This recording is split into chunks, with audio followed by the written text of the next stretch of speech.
Life is a constant swirl of events, some within our grasp and others completely outside of it. One of the biggest sources of negative thoughts is the human tendency to try to control the uncontrollable. We replay conversations in our heads, wishing we had said something differently. We lie awake at night, worrying about how others see us. We stress about the economy, the weather, or what might happen tomorrow. But the Stoics understood a simple, liberating truth. Peace of mind comes when you divide the world into two categories: what is in your control and what is not, and place your energy only in the first. You can control your thoughts, your choices, your actions, your attitude. You cannot control the opinions of others, the unfolding of external events, or the passage of time. By refusing to fight battles you can't win, you free yourself from unnecessary suffering. This does not mean you stop caring. It means you stop wasting your life trying to bend reality to your will. Imagine holding a rope tied to a wild horse. Every time you pull against it, you're dragged and exhausted. But if you let go, the struggle ends instantly. The same is true with your mind. When you feel negativity rising, ask yourself, is this within my control? If the answer is yes, act with purpose. If the answer is no, release it without guilt. Over time, this practice rewires your thinking because you stop feeding the mental habits that drain your spirit. It turns frustration into acceptance and acceptance into strength.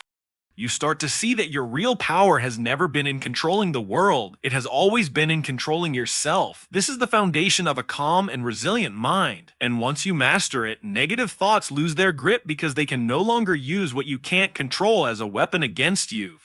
You stand rooted, untouchable, unshaken, moving through life with the quiet confidence that comes from knowing you focused your energy where it truly matters. And that is the first step toward lasting inner freedom.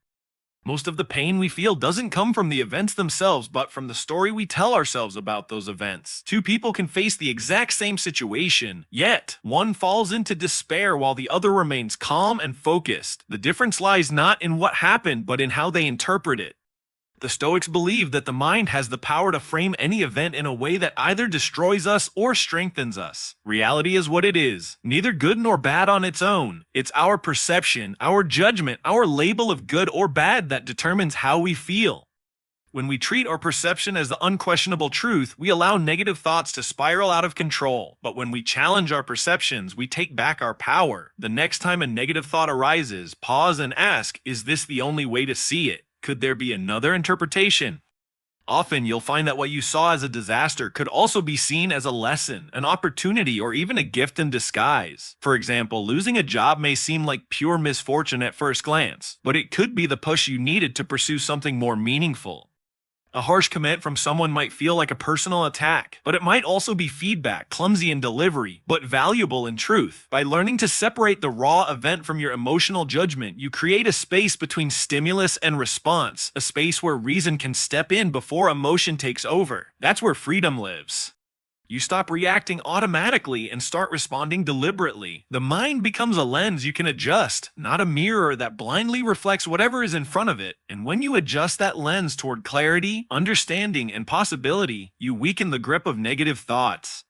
This practice doesn't mean you deny reality, it means you meet it with eyes open, refusing to let distorted interpretations poison your peace. In time, this becomes second nature. Life will still bring storms, but you won't see every dark cloud as a disaster. You'll know that what you think about the storm matters more than the storm itself.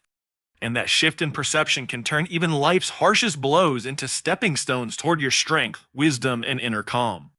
When we're caught in the grip of negative thoughts, it's often because our mind has zoomed in too closely on a single problem. We magnify it until it fills our entire mental world, making it seem bigger and heavier than it really is. The Stoics had a powerful exercise to break this spell: the view from above.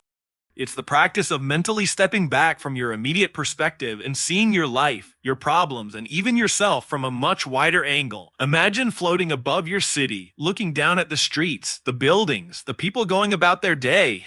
Your worries, which felt so overwhelming moments ago, now shrink into tiny points within the vast tapestry of human life. Rise higher still, and you see continents, oceans, and billions of lives unfolding simultaneously, each person with their own joys, sorrows, and struggles. From this perspective, the thing that seemed like the center of your universe is just one small moment in an endless chain of events. This doesn't make your challenges meaningless, it makes them manageable. It reminds you that you are part of something far bigger than yourself, and that time will carry both pain and joy into the past. When you see life from above, negative thoughts lose their intensity because you recognize they are temporary, fleeting, and far from the whole story. This perspective creates humility, but also strength. You realize that what you face has been faced by countless others before you, and many have endured far worse.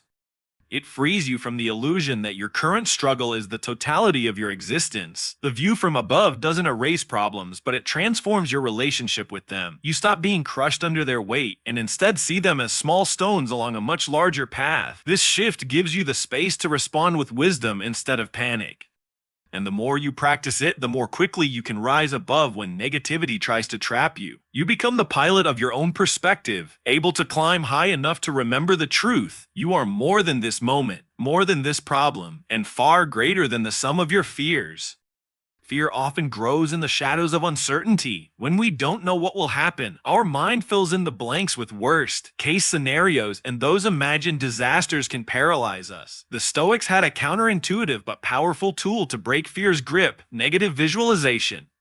Instead of avoiding thoughts about the worst that could happen, they encouraged facing them head-on, calmly and rationally. This doesn't mean dwelling on misery, but deliberately picturing the outcome you fear, exploring it in detail, and accepting that it could happen. At first, this sounds like it would make anxiety worse, but in reality, it robs fear of its power. When you imagine the worst and see yourself enduring it, you prove to your mind that it is survivable. You rehearse resilience before life demands it from you. If you fear losing your job, picture that moment clearly. Feel the sting of disappointment, then imagine what steps you would take: updating your skills, finding new work, leaning on your network. If you fear failure, imagine failing, facing the embarrassment, and then moving forward anyway. The moment you accept that the worst is possible and that you can handle it, it stops holding you hostage. This practice also trains gratitude. When you've imagined losing the things you cherish, your health, your relationships, your freedom, you see their value more vividly and stop taking them for granted. Ordinary days feel extraordinary simply because you've envisioned what life would be without them. Negative visualization doesn't make you pessimistic, it makes you prepared. It turns vague, shapeless fears into specific challenges that can be met. It transforms "I hope this never happens" into "if it happens, I will endure." Life is unpredictable, and control is never complete, but courage comes from knowing that no matter what comes, you have the inner resources to face it. The Stoics believe that by rehearsing adversity in the mind, you become less fragile in reality. The shock fades, the fear loses its edge, and what once seemed unbearable becomes simply another chapter in your story. And when fear no longer rules you, negative thoughts have nothing left to feed on. They dissolve, leaving behind the calm strength of a mind that has already walked through the fire and come out unburned. Your mind is your most valuable possession, the command center from which every decision, action, and emotion flows. Yet many people leave it completely unguarded, allowing any thought, influence, or opinion to enter without resistance.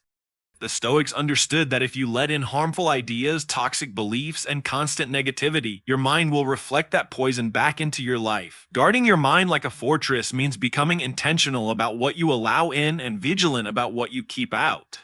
Just as a fortress has walls, gates, and watchmen, you must have mental boundaries, filters, and awareness. This begins with your environment: the books you read, the media you consume, the conversations you engage in. Every piece of information is like a visitor to your fortress. Some strengthen the walls, others weaken them.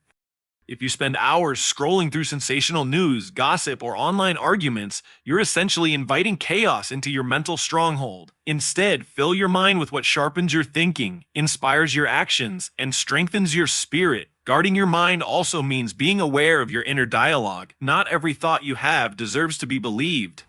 Some thoughts are intruders: self-doubt, resentment, fear, that need to be recognized and shown the door. This requires discipline, the ability to pause and question whether a thought serves your well-being or undermines it. It also demands that you surround yourself with people who uplift rather than drain you, who challenge you to grow instead of feeding your insecurities. Like a fortress under siege, your mind will face constant attempts at intrusion through criticism, temptation, or fear, but with strong defenses, those attempts will fail.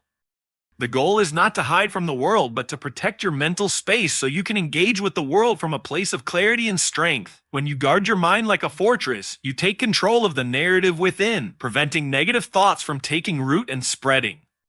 Over time, your inner world becomes a place of order, peace, and resilience. You stop being at the mercy of every passing emotion or external influence, and instead, you live by deliberate choice. And in that discipline, you discover the quiet, unshakable power of a mind that belongs entirely to you.